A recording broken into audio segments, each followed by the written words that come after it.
Vamos lá. Qual é o problema em ser radical? Hoje se discute sobre radicalismo, né? Radicalismo, principalmente na política, e principalmente pessoas de esquerda têm muito essa retórica sobre radicalismo e que ser radical não é uma coisa necessariamente ruim. Então, eu diria o seguinte: filosoficamente, não há nenhum problema em ser radical. Muito pelo contrário. Agora, politicamente, existe só problemas em ser radical. Porque, veja, de onde vem esse termo radical? Né? Normalmente se utiliza o termo radical como ir na raiz de alguma coisa. Fazendo aqui uma metáfora botânica. Né? A raiz que vai gerar o caule e a planta. Então, você corta o mal pela raiz, por exemplo. Né? Então, ir na raiz, ser radical, é você ir nas bases, nos fundamentos de algo. Então, assim, do ponto de vista filosófico, não há nenhum problema em ser radical. Na verdade, a filosofia, a natureza da filosofia é o radicalismo, é ser radical.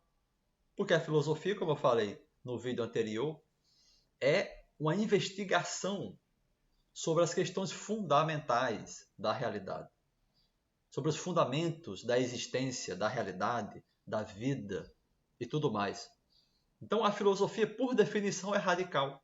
Então, filosoficamente, né, se você investiga sobre as coisas, você vai chegar a conclusões e você tem o direito e o dever de defender as suas ideias de maneira radical, com independente de qual seja o primado que você utilize, né? O primado da razão, o primado da matéria, o primado das sensações, né? Ou seja, a primeira coisa que importa. Isso que significa o primado das coisas, né? Então, assim, filosoficamente, não há problema em você ser radical, né? Todos os bons filósofos foram e são radicais. Porém, politicamente, né, não estou falando de filosofia política, estou falando de política, a realidade concreta da política. Politicamente e até moralmente, o radicalismo ele não só pode trazer, como ele só traz desgraça.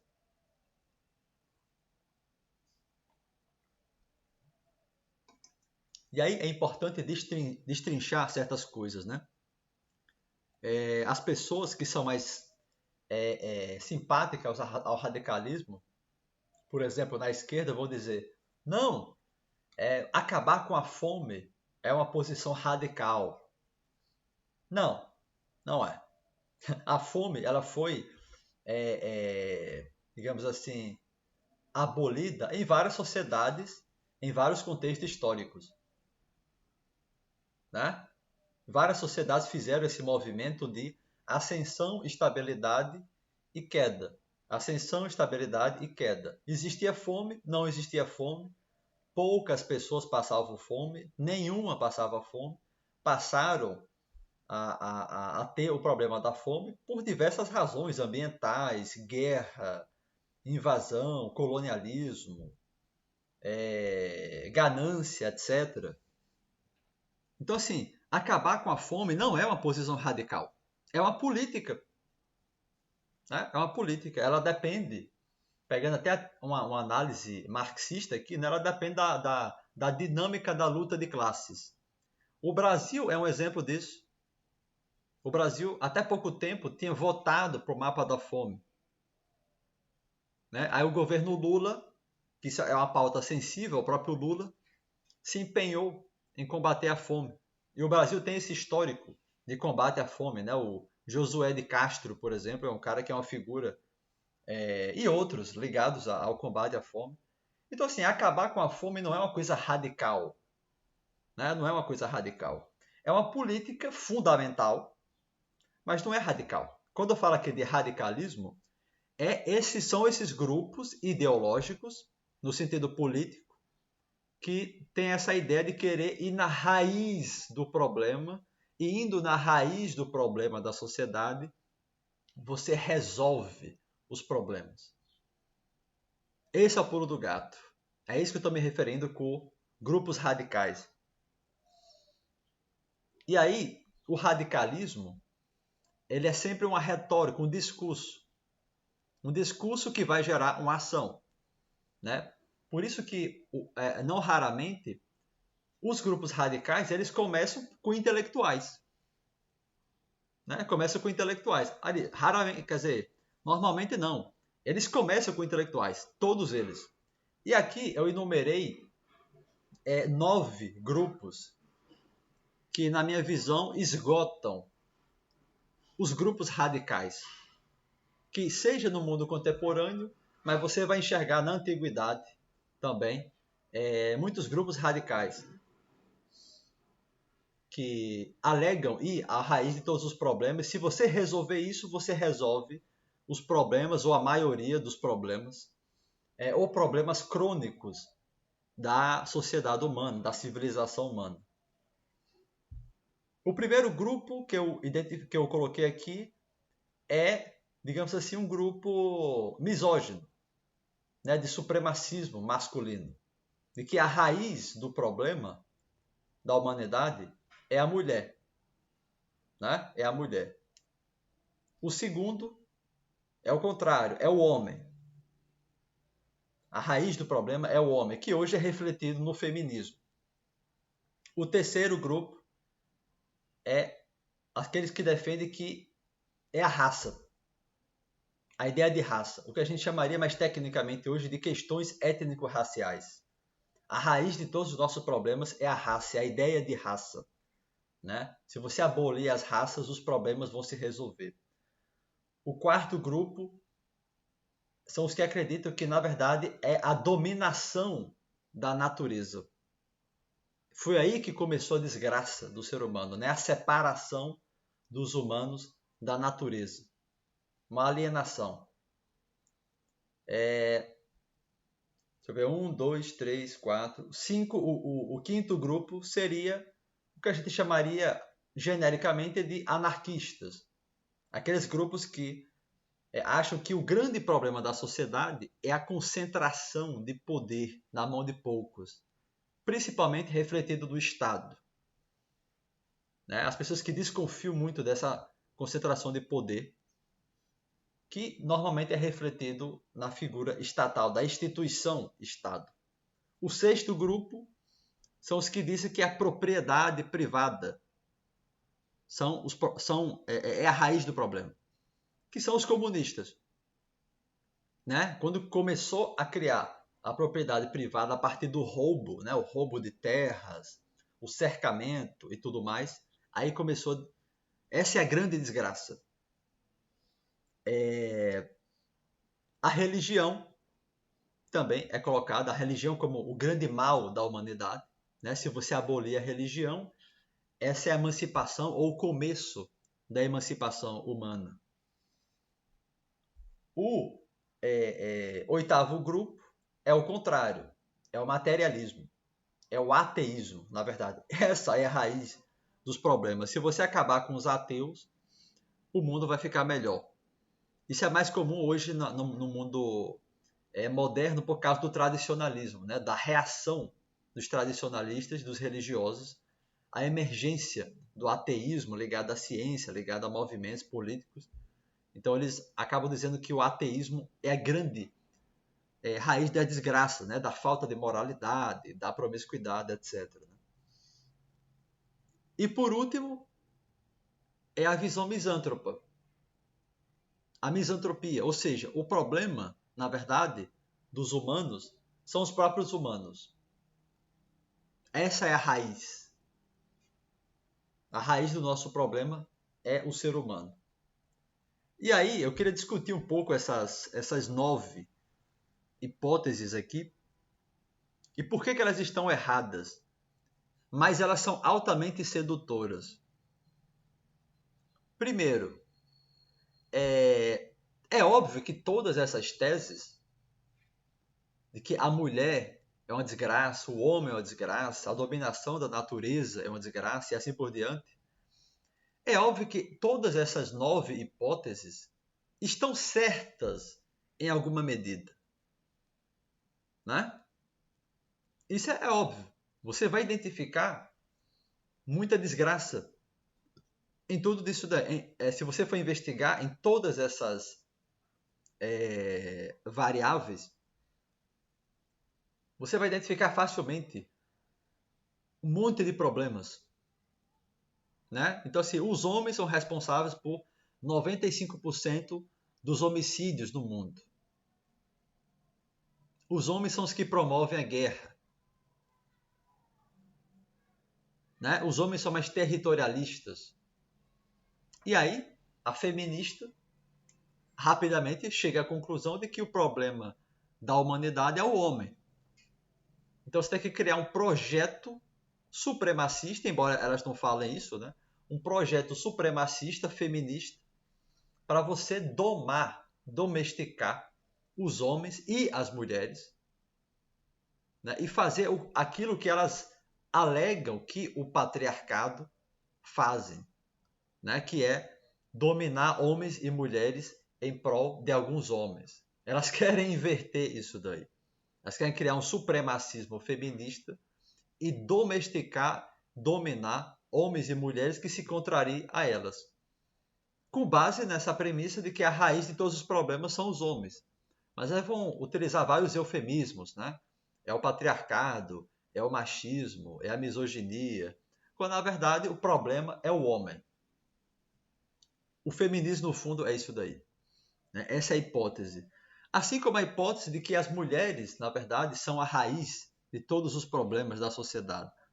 Você vai ver isso em mitologias, em mitos, né? De que, por exemplo, em Eva, que Eva foi a responsável por ter pego o fruto proibido, e assim começou toda a desgraça, é por causa de uma mulher, né? Ou de que as mulheres são irracionais, são instáveis, não são confiáveis, são serpentinas, são fofoqueiras, né? E se você deixar as mulheres terem muita liberdade, muita deliberação, elas vão corromper a sociedade.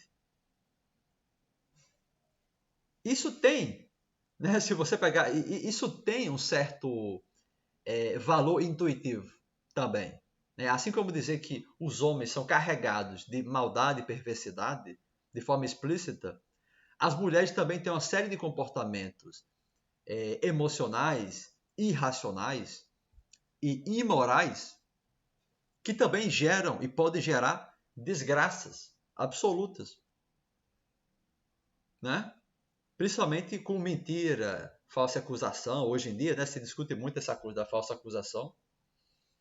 É uma forma cínica e dissimulada de agir. Assim como essa hipótese da raça, né, de que, na verdade, a grande desgraça da humanidade é a divisão entre as raças, é a ideia de raça. Ou seja, baseado na etnia das pessoas. Alguns têm o nariz assim, assado, a testa, a espessura do cabelo, junto do tom de pele, junto da forma da boca, junto do biotipo. Tudo isso junto configura como uma ideia já essencial e caricata. O negro, o branco, o amarelo, o não sei o quê, um é superior, outro é inferior.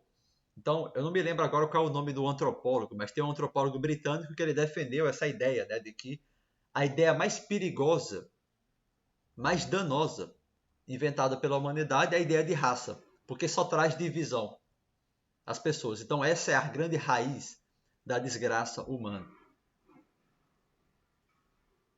E também não precisa pensar muito para chegar à conclusão de que religião é uma desgraça, né? De que a religião ela causa inúmeros problemas, manipulação, charlatanismo, delírio coletivo, hipnose, né? Barrar pesquisas, barrar a ciência, barrar e bloquear a própria investigação filosófica, até literária. Né? Como a religião mistura questões de ordem sobrenaturalista, teológica, isso vai colapsando e dividindo as pessoas. Quantos conflitos religiosos não existem até hoje? por aí.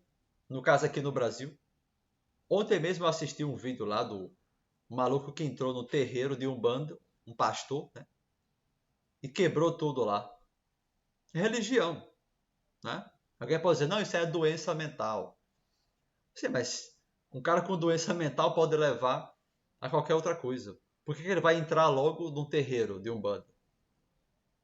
Porque já tem toda uma questão aí ligado a dizer que Umbanda é coisa do demônio, né? Ou seja, um conceito religioso. E tantas outras desgraças que a religião já trouxe.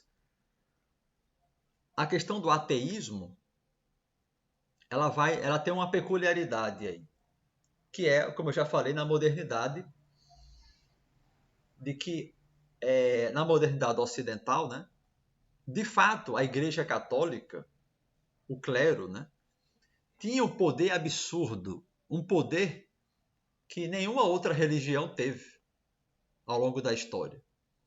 Né? Se você pegar na China, não tinha uma religião, não tinha e não tem uma religião concentrada de forma tão brutal quanto era o clero católico.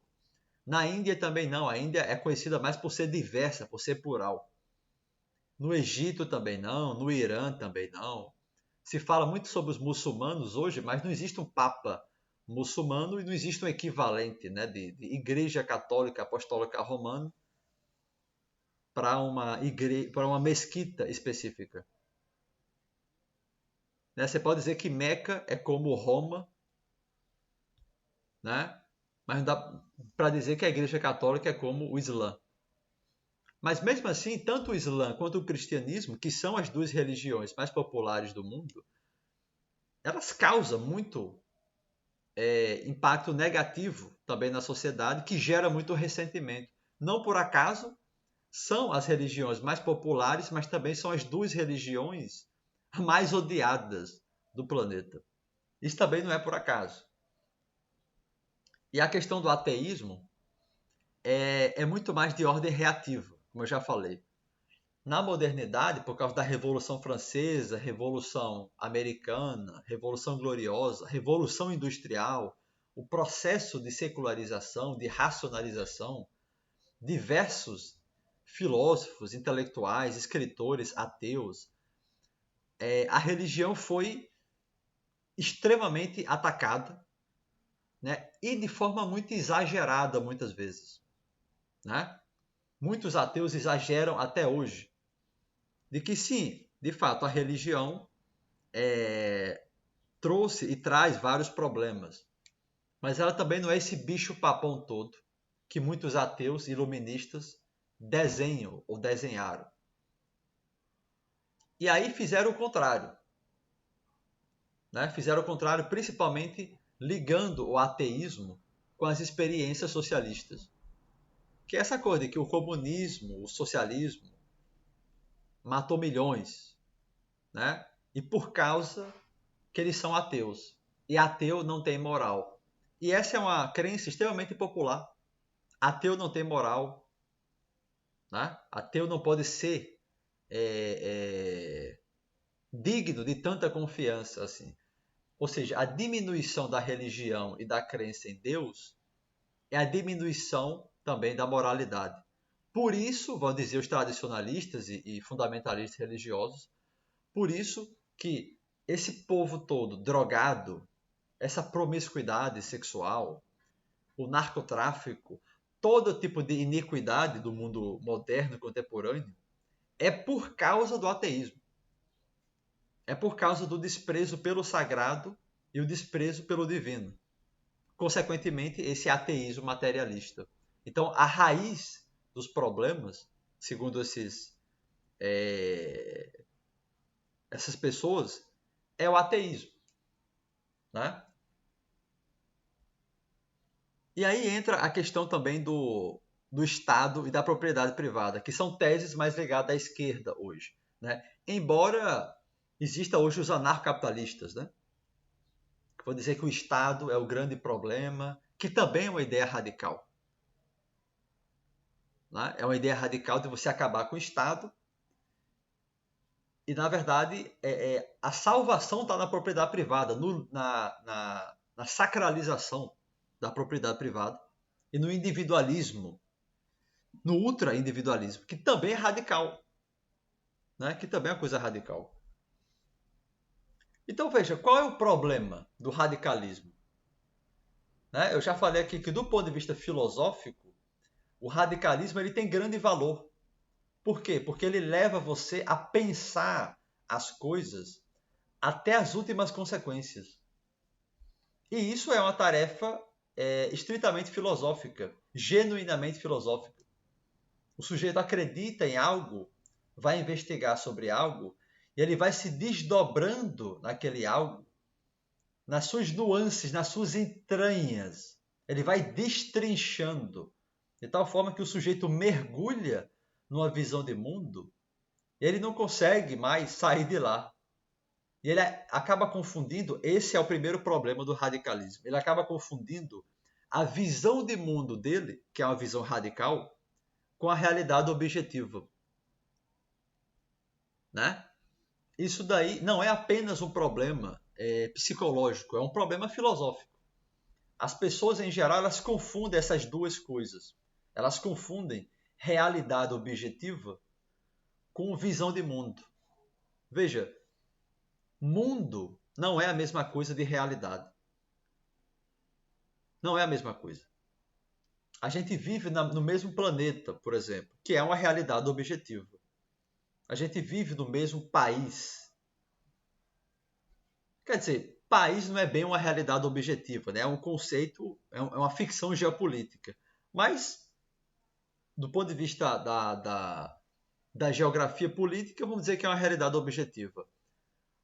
Mas a gente não vive no mesmo mundo. Por quê? Porque mundo é o produto de todas as nossas crenças sobre algo. Ele é o resultado do conjunto das nossas crenças. Não é a mesma coisa de realidade objetiva. Por exemplo, se tem 300 pessoas na beira de um rio e elas não sabem nadar, esse rio é muito fundo, pouco importa o que você acredita ou não. Pouco importa a sua visão de mundo. Se elas pularem nesse rio e elas não sabem nadar, elas vão se afogar. Se acredita nisso, se você vai fazer uma ressalva sobre a natureza dos rios, sobre o significado do rio, sobre poesia, sobre uma visão religiosa sobre o rio, não importa. Não importa. A realidade objetiva é, ali existe um rio que tem não sei quantos metros de profundidade, sei lá, 30 metros de profundidade, vamos supor. E as 300 pessoas que se pularem ali, elas vão morrer afogadas. Ponto. Isso é a realidade objetiva e acabou. Agora, a visão de mundo das pessoas é outra coisa. Exatamente porque o mundo é o conjunto de impressões e interpretações que as pessoas fazem sobre a realidade objetiva.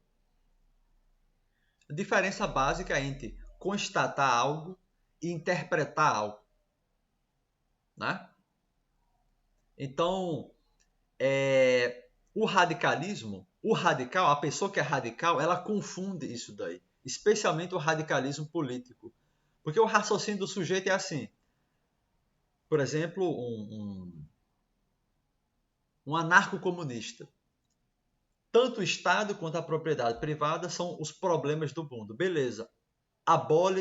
Vamos abolir o Estado. Vamos abolir a propriedade privada. E depois vai acontecer o quê? Ele não sabe.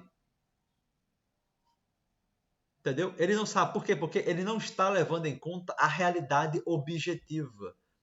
Todo grupo político radical, eles esquecem uma coisa chamada pessoas. Né? As outras pessoas que não estão no mundo e que não compactuam com a visão de mundo dele. Né? Então, assim, o sujeito defende abolir o Estado e a propriedade privada, mas e as pessoas que acreditam no Estado e na propriedade privada? E aí? Elas não lembram disso. Por quê? Porque elas estão falando a partir de uma visão de mundo radical. Esse é o problema do radicalismo. O radicalismo tem um grande valor filosófico, né? Verdade seja dita. Quando você lê um autor radical, você realmente pensa, você coloca a cachola para pensar, né? Você coloca a cabeça para funcionar. E você é seduzido por aquele jogo de palavras. Você vai entrando no mundo daquela pessoa ou daquelas pessoas e dificilmente o sujeito consegue sair, porque aquele mundo é extremamente sedutor, porque você já identificou a raiz. A raiz é essa. A raiz do problema é isso daqui. Só que o sujeito confunde, como eu falei, está confundindo a realidade objetiva com a visão de mundo dele. Então, o pensamento radical ele é problemático por isso, porque ele tem um grande valor de investigação, mas você não vê o teto. O teto, você não vê o teto. Qual é o teto? O que é que vai acontecer? Acaba com o patriarcado. Né? Acaba com o patriarcado, acaba com as raças, não domina mais a natureza, né? A ideia de dominação da natureza, a divisão entre cultura e natureza, por exemplo, né? Acaba com a religião ou acaba com o ateísmo. E aí vai acontecer o que depois? Não, o mundo vai ser uma maravilha. Qual é a evidência disso, pô? Qual é a evidência disso? Aliás, eu falei, né, no começo do vídeo sobre a fome, a questão da fome. E, de fato, a fome é uma desgraça. Eu gostaria de viver num mundo, né, com 8 bilhões de pessoas, 9 bilhões, enfim, um mundo onde não existisse fome, sem dúvida nenhuma. Agora, o que eu sempre coloco é o seguinte: os maiores pilantras da história da humanidade, até hoje, não são pessoas que passam fome. Né? Eles se esquecem de falar isso daí. Então, o fato de você acabar com a fome não acaba com as iniquidades, não acaba com os problemas da sociedade.